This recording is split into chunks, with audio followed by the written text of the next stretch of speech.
Follow your heart, they say. Listen to your heart, they say. Well, I say, whoa, not so fast. Now, this lesson of karma continues to be a very difficult one for me. See, I believe as long as we're in human form, our logical mind and emotions will always play a major role in our human experience. And when it comes to our heart, it is believed to be intimately connected to our mind. In other words, our heart will always play a supporting role to our thoughts, even when our own thoughts deceive us.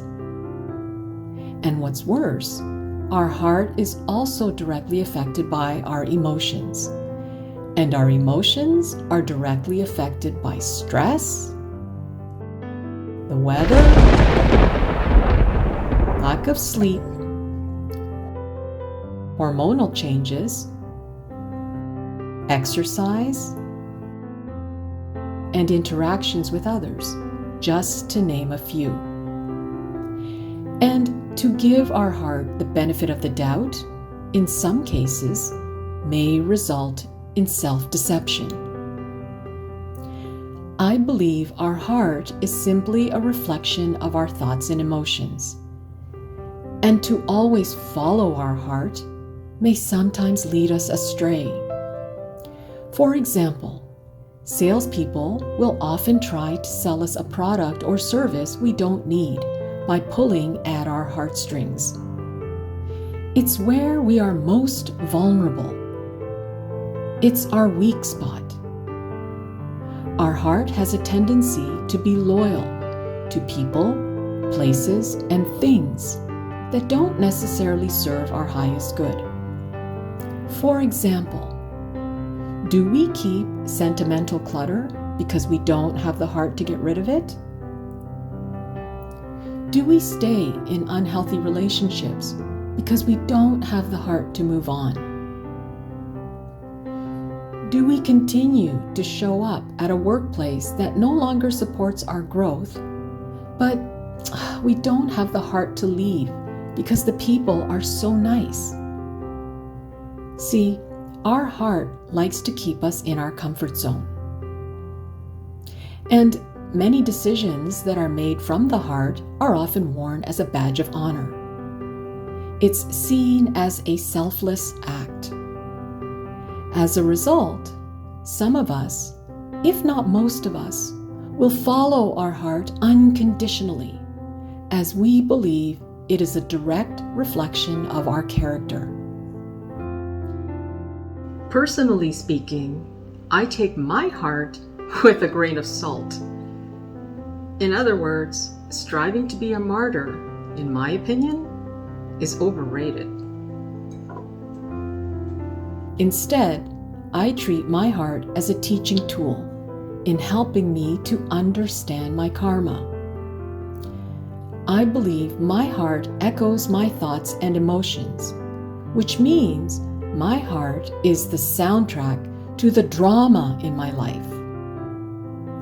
In my opinion, making decisions from my heart space can sometimes be detrimental to my well-being.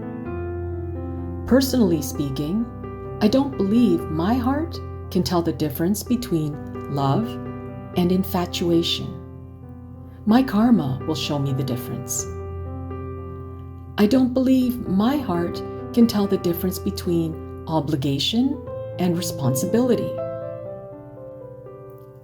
I don't believe it can tell the difference between joy and happiness.